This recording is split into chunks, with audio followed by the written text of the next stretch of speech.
Check it out. This is highly recommended. We are back in the barbershop here with Hair by AJ, and we got a special guest in the house today. This is Russ Baum, and he's just got a fresh cut from AJ.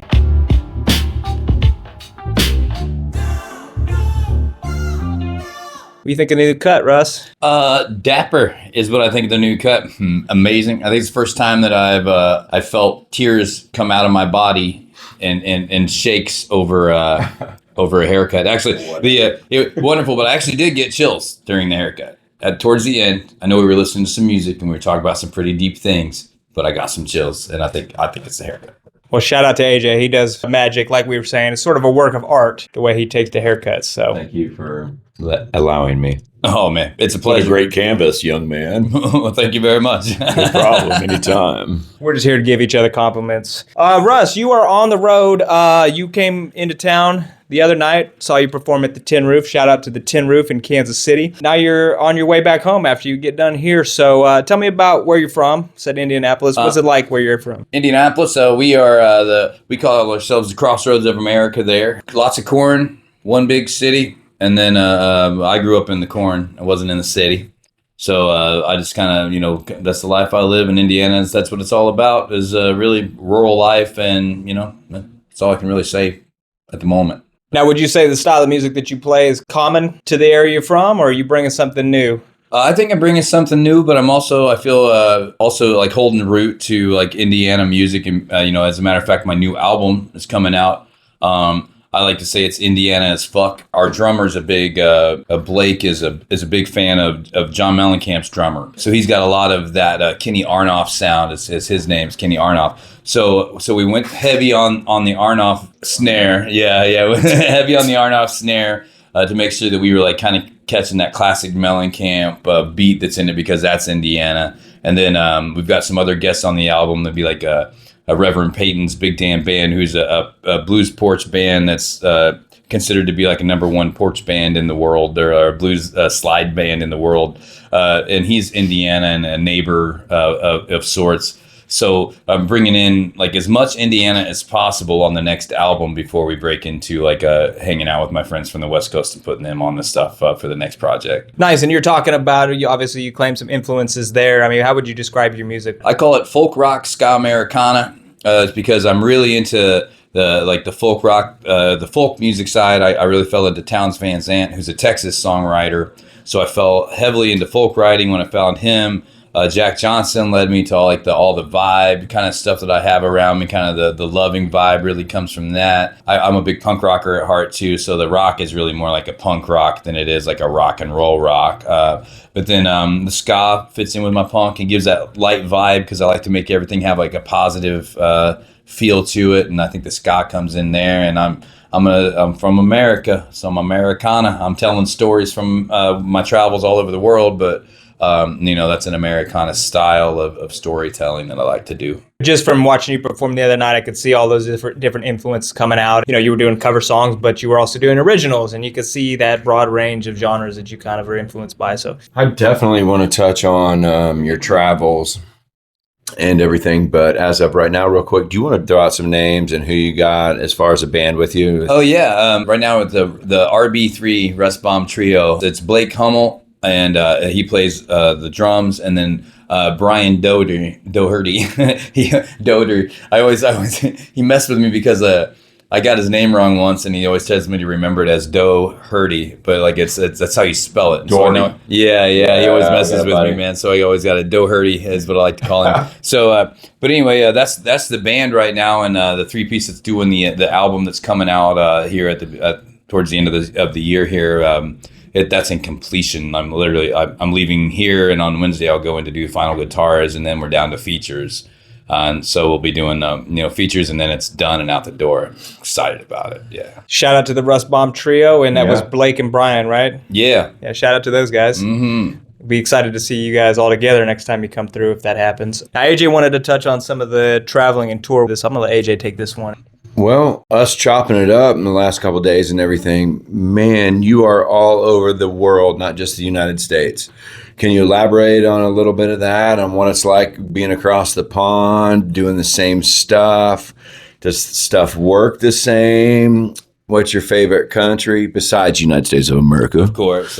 And proceed, sir. I've been able and am returning in November, going to England, Scotland, and Wales. And my first time over was a few years back, and it was a lot like doing the small honky-tonk gigs that I started off in, where it's small pubs, family kind of businesses in small villages throughout the UK. I do the same thing there that I do here, where I get to know somebody a little bit. If a fan says, I'm from here, it'd be neat if you can come here. I try to find a way to get there. And that's really kind of how that fell together. It's designed the same way as it is in the United States, but it is definitely, roads are smaller.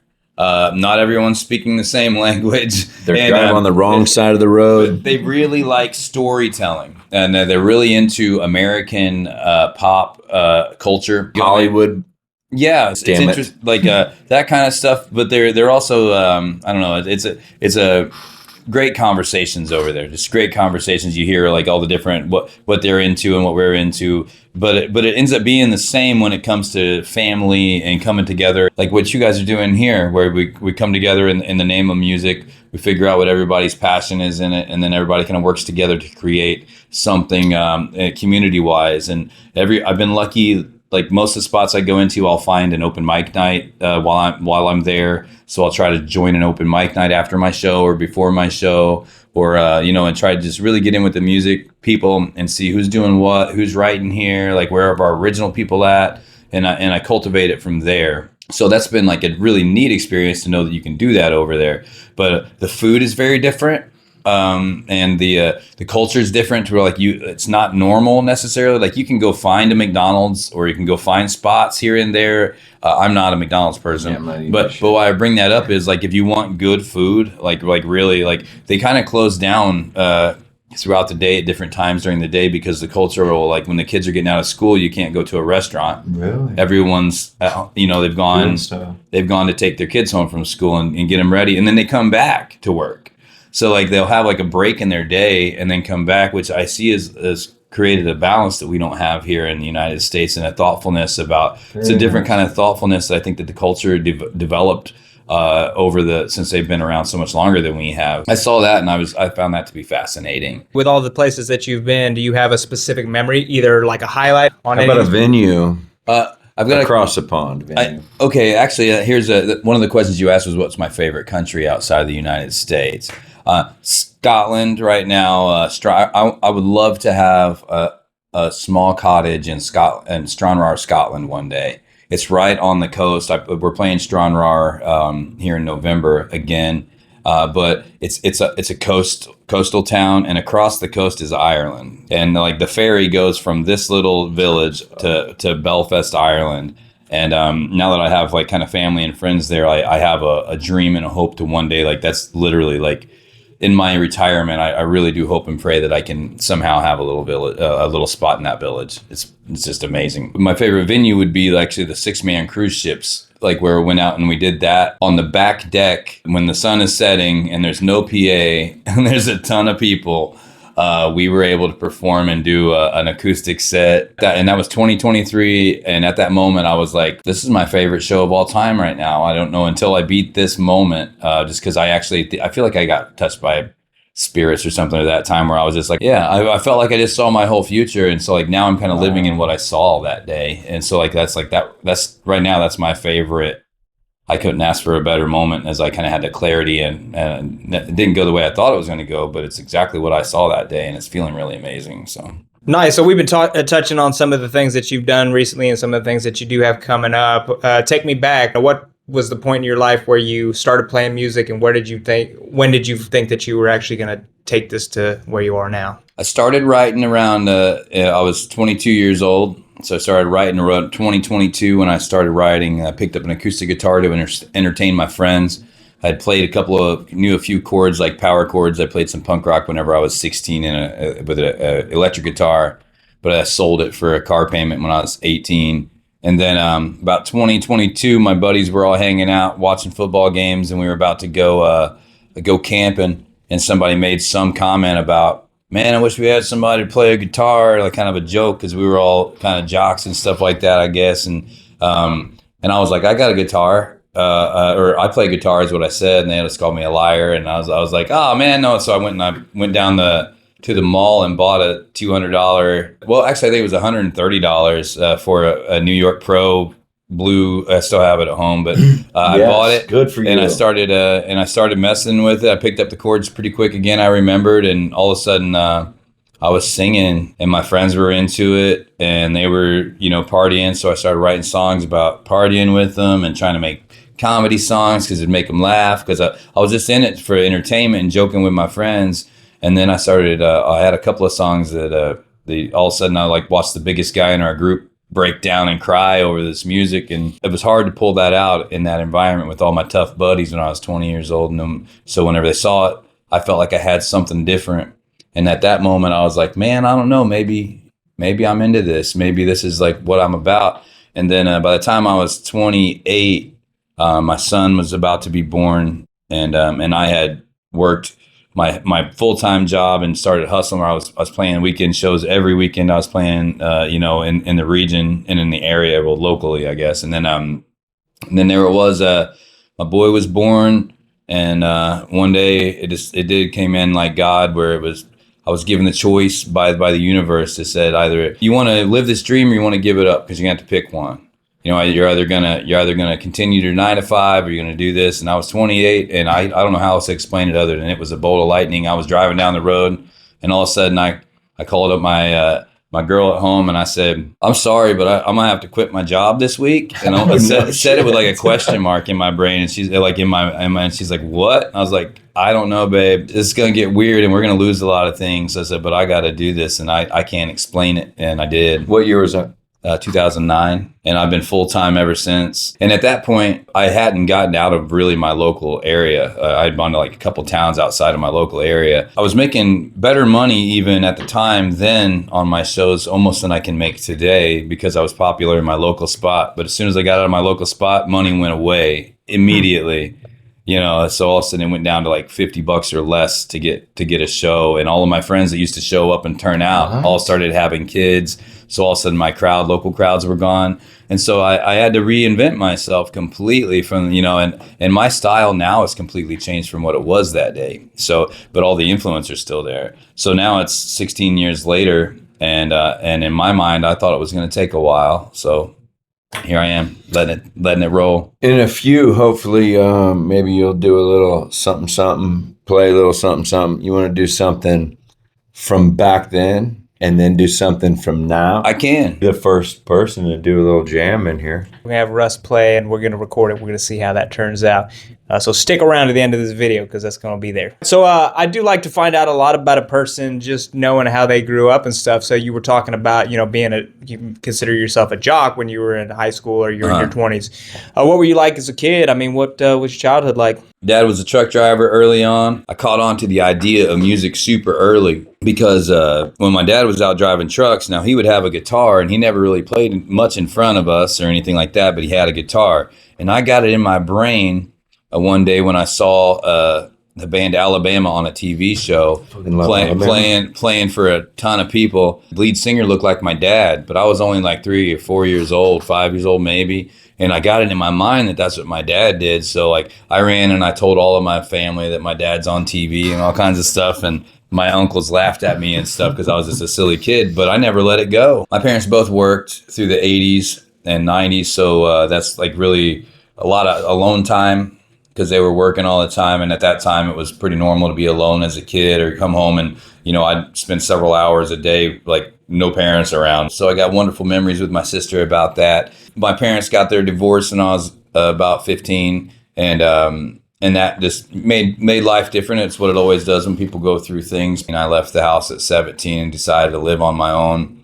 My parents moved out to different areas. That was that. I tried to complete high school, couldn't do that on my own because I was like staying in like people's houses and like, just trying to do it like, just trying to live on it. When it came to the school and when I was saying jocks and stuff, I was a football player in school, and I liked to play baseball. And I also rode quads and dirt bikes. My dad was really into that and all the dune buggies and stuff. So he was always passionate about that. So he'd always have some toy. He still has lots of toys. So I was used to getting roughed up, and I skateboard. Now that's what I do when it comes to skate. I skate for my almost every day. I hurt my wrist about 2 weeks ago. That's like I'd be skating today. Like I'm pretty sore. But honestly, yeah, that's as for sports, that's what I do now every day. Like make sure I want to sweat a little bit.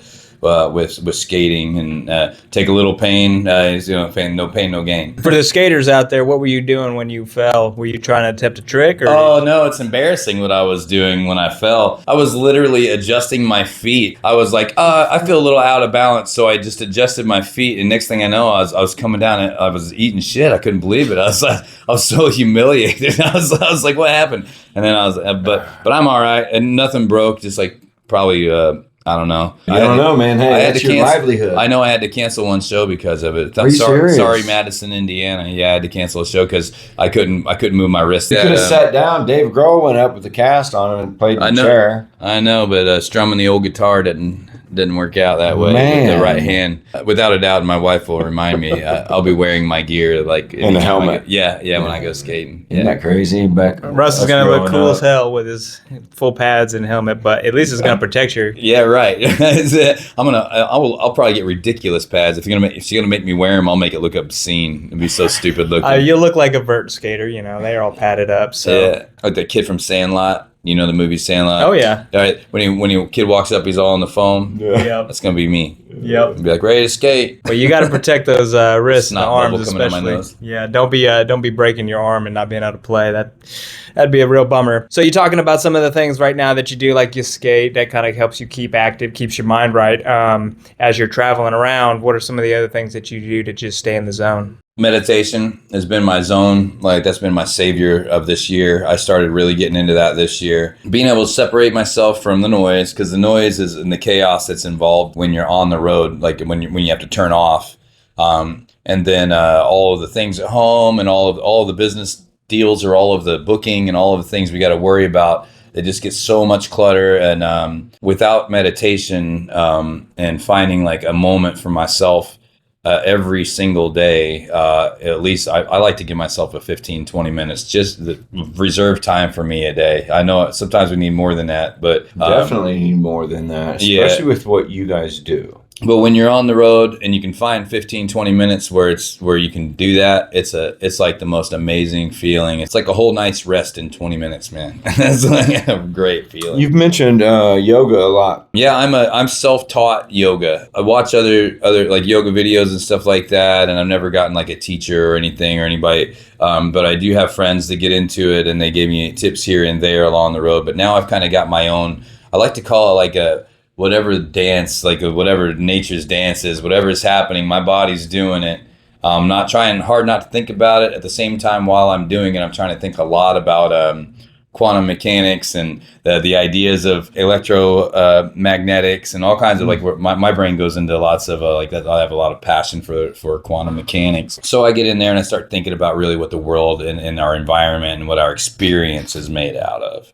Like more of like what our conscious experience is made out of and where it comes from, why. And so I get into those zones where I literally go off into a dream world. I can vouch for what you're saying. I'm actually a pretty avid yoga practitioner, but I'm not like a yogi by any means. But I just do it because it helps, keep the body feeling good. But I know what you mean in terms of like you can clear your thoughts out in a meditative way in terms of you can think of things that maybe you're not normally thinking about because you're caught up in the day-to-day. Oh yeah, like being thankful for the cells in your body, being thankful for the different organs. Thank you for being in here, you beautiful stomach, compliment things that made like it's kind of weird, but I like to compliment things that probably have a negative. Like if you think about how they look, you might think that's like, oh no, they got you wrong. You're taking care of me, like you're nurturing me. It's silly, but I really do like to be grateful for like all the cells in the body and speak it out, just like you're supposed to speak how much you love people. Well, why not appreciate even the mitochondria inside your body? I'm just saying. Mitochondria. Wow. Most people are going to will be like, I'm a total nerd for even knowing this, but they've discovered recently that mitochondria actually communicate through quantum entanglement. Quantum entanglement is where two things can happen at the same time, no matter where they are in the universe. They've learned that mitochondria actually do communicate that way, which is the only thing on the planet that we have learned actually communicates that way. It's a brand new discovery. I'm a nerd. I nerd in and out over that kind of stuff. The mighty chondria. The mighty chondria. It's conjuring. Hey, that's a good band name. The mighty chondria. It is. You can't do mighty. Boss tones. Yeah. you can't Well, if you do don't do that. ska, you know. Now we know some of the things that you're into and some of the things that pique your interest. Tell me about what is a pet peeve of yours or something that really pisses you off in life. Ooh. In life. In life in general. Life pet peeves. Sometimes this is a good mentality to have, but whenever I meet people that this is like their main mentality, and I'm not hating on anybody if this is your mentality, I just know it makes me a little nervous when I meet somebody that says it's easier to ask for forgiveness than it is to ask for permission. If it's always the thing, that's when it makes me nervous. Sometimes you have to do that, but I've realized that sometimes that just means that somebody's just going to push you around and do what they're going to do. But my mentality is actually to observe it, discover if the best thing to do would ask for permission later. You know, like at least take a look at it before you go wrecking into it. Think it through, because if you're not asking for any permissions or whatnot in life, you're asking for trouble sometimes. At least ask the permission to know what you're going to work around. You know what I mean? Yeah, I think a lot of people, people that are considerate of other people and the impact that they might have would probably understand what you're getting at there. I mean, if you're just recklessly doing whatever you want without any concern for other people. It's a funny pet peeve, and it doesn't it's funny, like, because I know I've met a lot of people that say that, and sometimes that's a saying, and sometimes it's just what you say as you know, opportunities may present themselves, and that's okay too. Like, it's actually not serious judgment, but for some reason, like, my mentality won't let me think that way. For some reason, I don't know if it's just the way that I was put together. I mean, I break rules, and I don't always ask for permissions. But my first rule isn't always just, I will fuck them. You know, does that upset you, AJ? No, I missed everything you said, but I am the guy that says that sometimes? Absolutely, 100%. Yeah. And I don't know, now I'm going to contemplate it. Right or wrong, I'm going to think about it from now on, which is not a bad thing. It's not totally a bad thing. And when people say it, it always just makes me think twice, because maybe the people that have said that in my life became untrusting in me because they used that on me, wherever I was like, oh man, that meant something to me. And it's not like I was mad at the person's. Well, it's like, you know, so I want to consider others before I would do so. Now, breaking the rules and being punk rock, totally into. I think about me doing it with my parents more than anything. Right. Well, you know, and I think that's what raises us to do that sometimes too. I see people do it in business, and that really upsets me. When it comes to money, like when someone has that attitude and I'm going into like a discussion, that makes me very nervous. As in, like, well, that means you'll do that to me. Like, and I'm like, and I feel like I want to be here for an important reason, and I want to respect everything you're asking me for. So whenever I hear somebody, and some people just say it out of joking or just a fun thing to say, and I know it's random as hell, and it's just like one of those things that I don't know what got me early in life, but something like clicked in my mind. Is like, I don't want to like live my life in that mentality all the time. Consider other people's feelings. Yeah, at least so it's like you can consider them and still fucking do it. You know, you can consider them and still do it. How does Matt feel about it? Do you ask for forgiveness later or ask for permission? Oh, I'm probably more on the side of I'm going to consider the impact of what I'm going to do or say to somebody prior to. Probably a little bit more than a lot of people, you know. Even especially, I mean, just as an example, you know, with integrating myself with some of the musicians and artists like yourself, I don't ever want to feel like I'm encroaching. I want to be very respectful of the time. You know, that's typically my perspective and my personality type. Sir, you totally avoided the question like most of the politicians today. Can you please answer the question?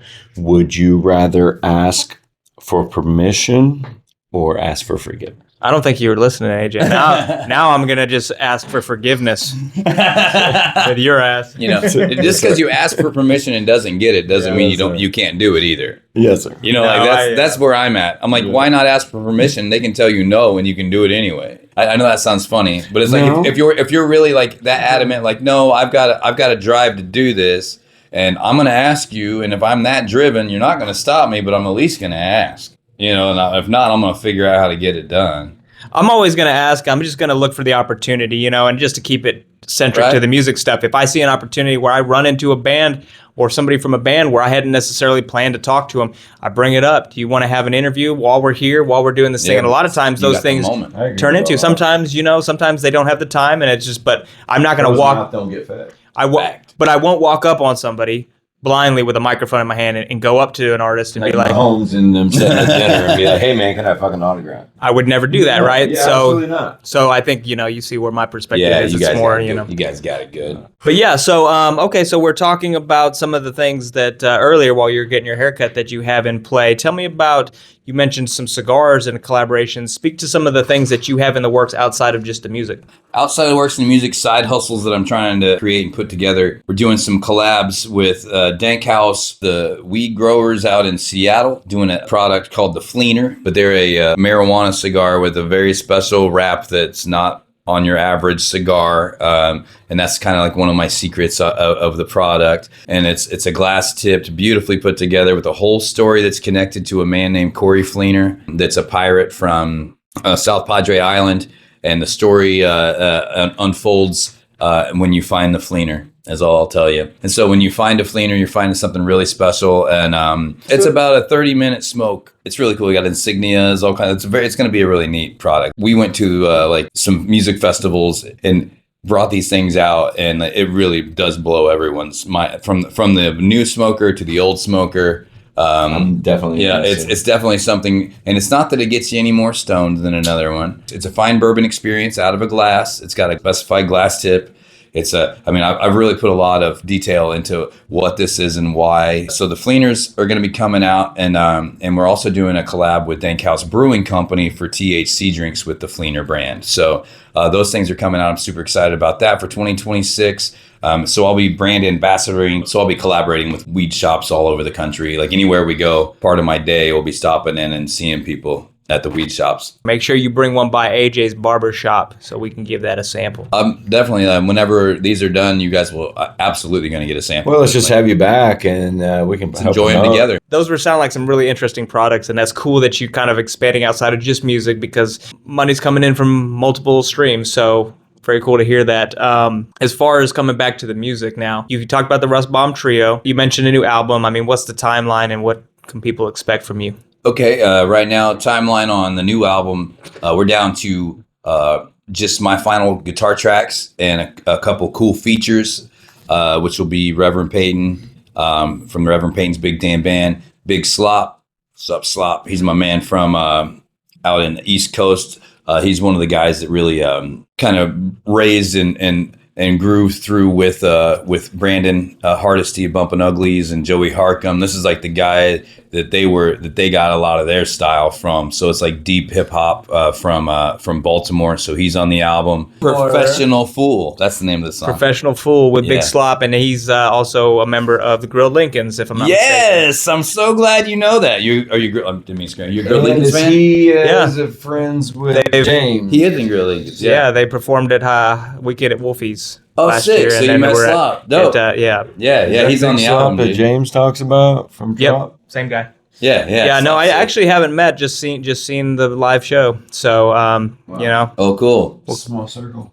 Keep him on the radar though, so we can get to talking too. Yeah, but I believe that's going to be all the features on the album on this round, and that's folk rock, ska, Americana. I'm bringing it raw. There are acoustic guitars, and then I'll stomp on the box and make some real cool sounds with the guitar too. But that's what we're bringing forward on the Toki the Bear tour throughout this entire year. It's covering the entire U.S.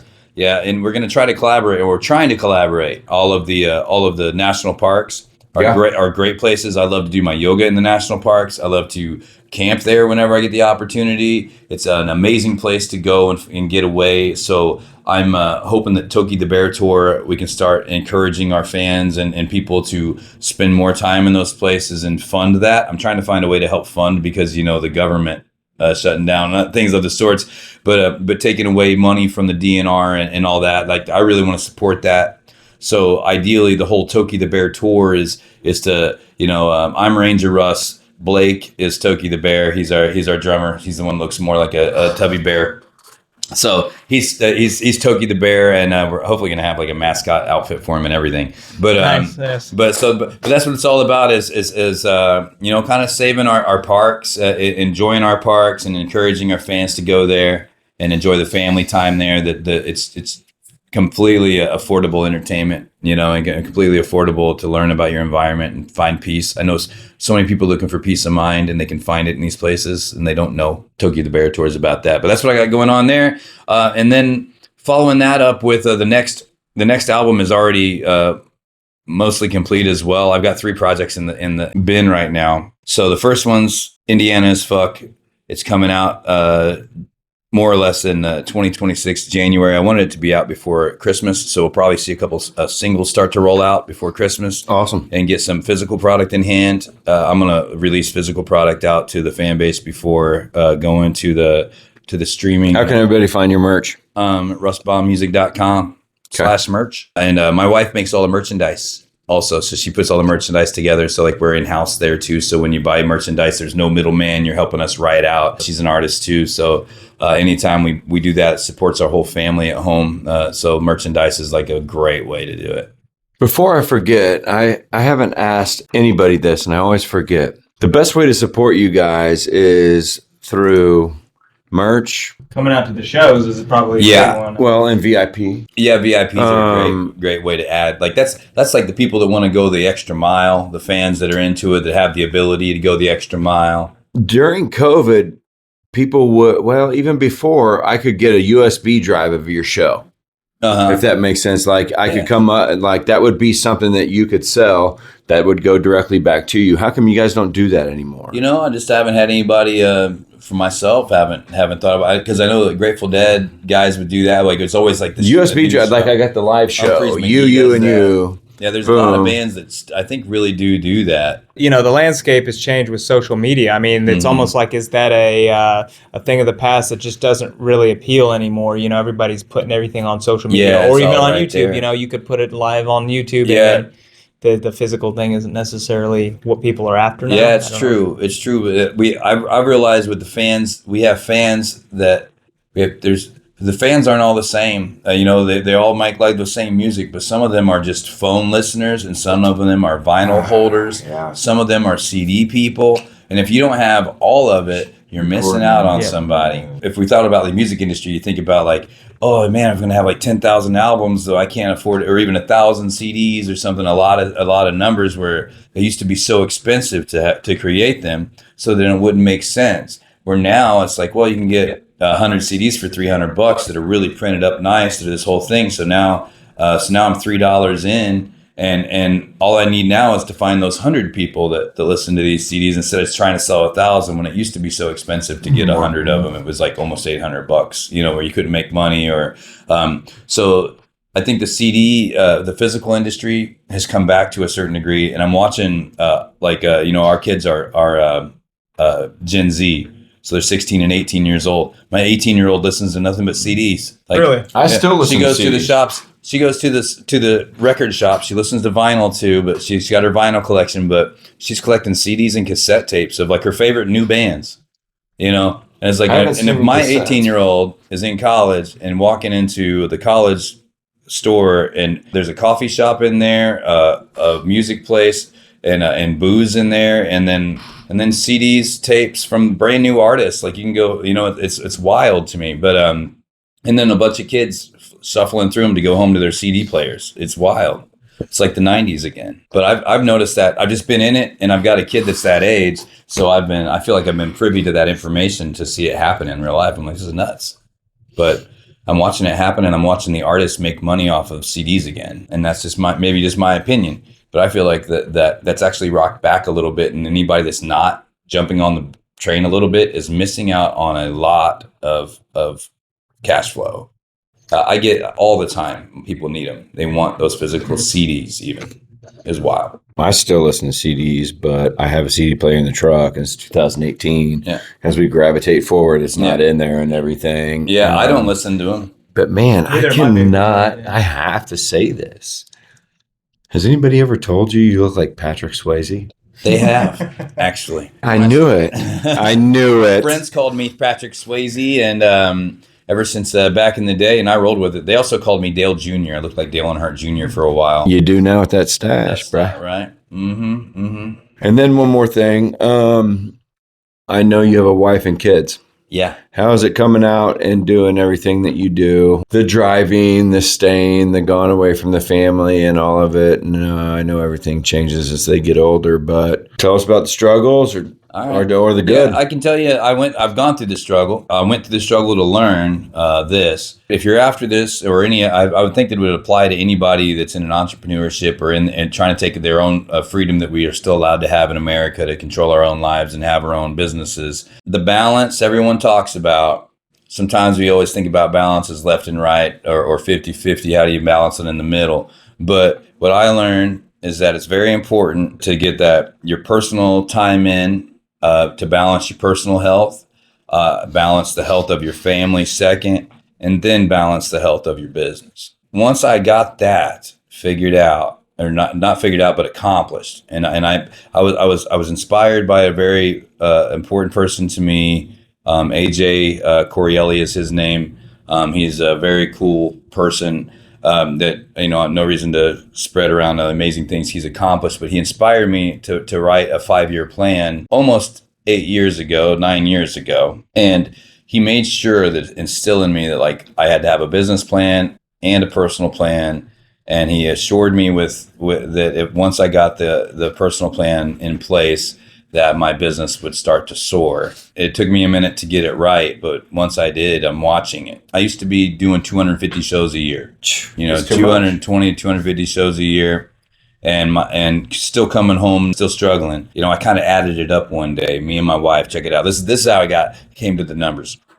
So my wife and I were arguing about, it's tough where she's like, gone all the time. Like, how are we going to do this? You got to have to figure it out. And I would always drive. I'm like, well, it's because I got to get it done, honey. Like, once we get there, we're there. I won't be gone. And we got in this big argument, and she's working 40 hours a week on her 9 to 5 at that time. And she wanted to get into entrepreneurship too, but this wasn't something was just slamming. So we got real detailed, and I was like, I added it up. I was like, all right, well, if you're gone for 40 hours a week for 52 days or weeks a year, and then so I added it up and realized that she's gone now. She was an hour, 45 minutes or so, an hour commute as well. So it ended up being almost 10 hours a day that she would be gone from the house.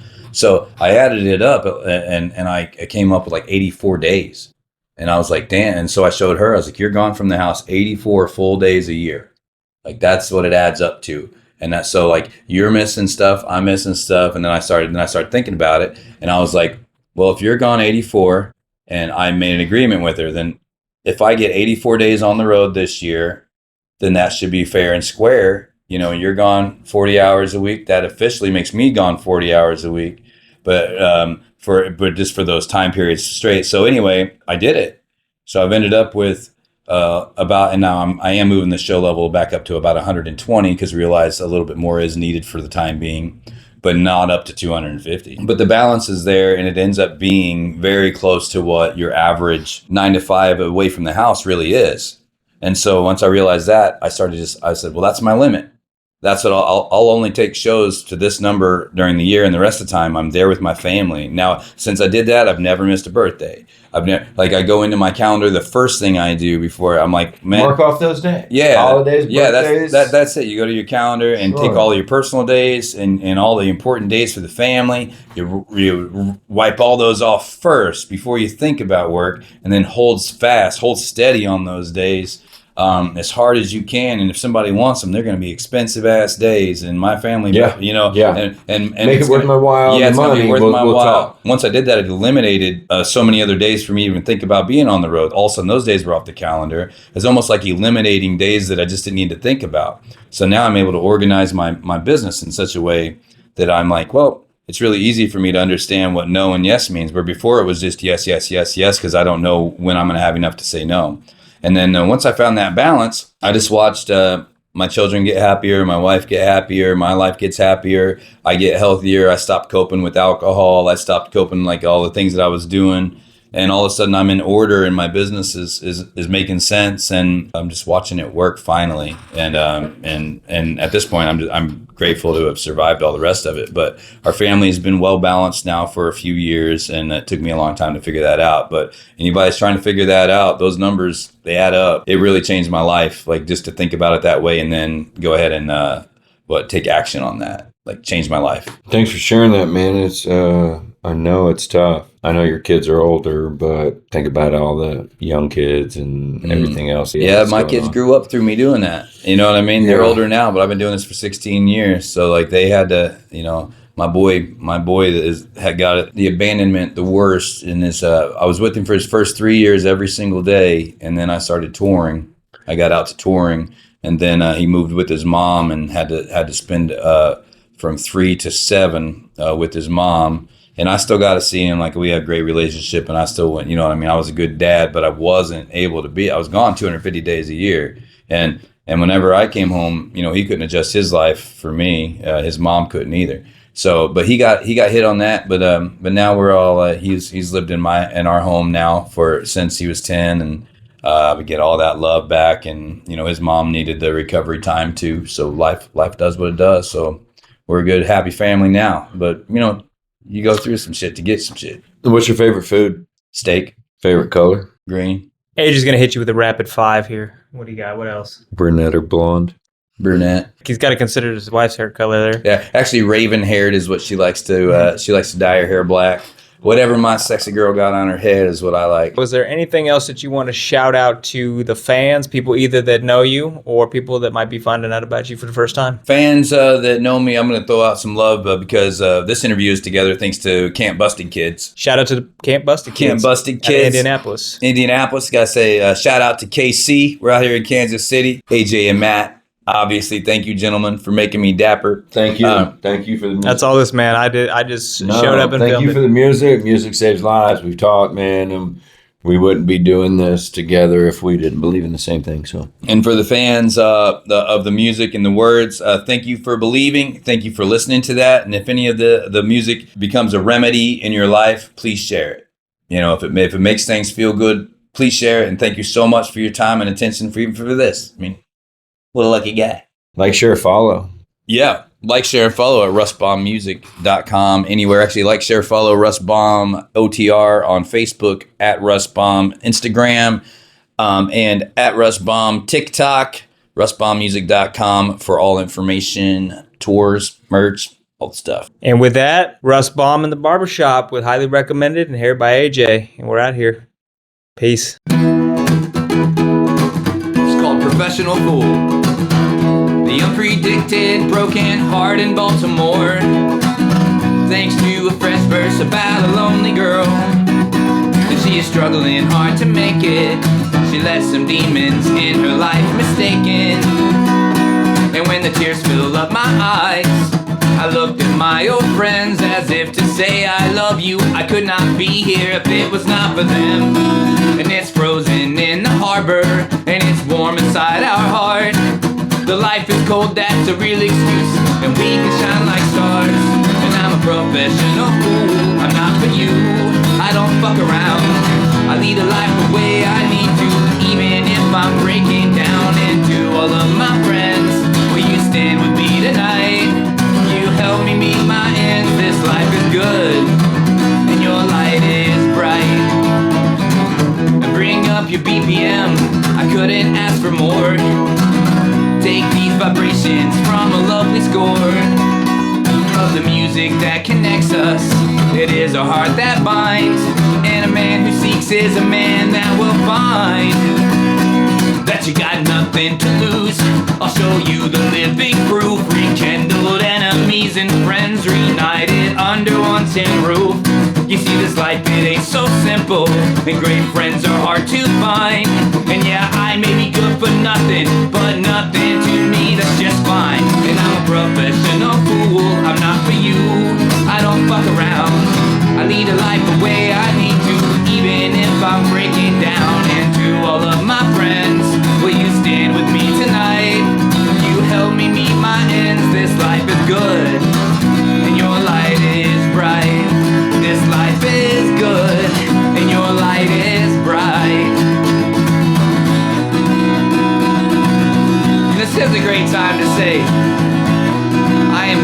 for highly recommended.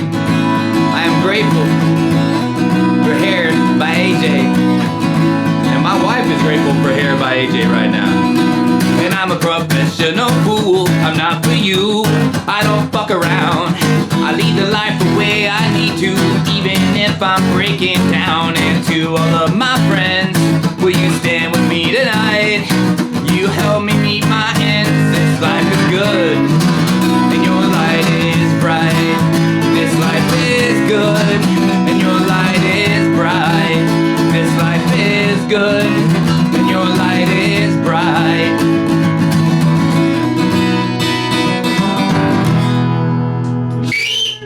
We did it!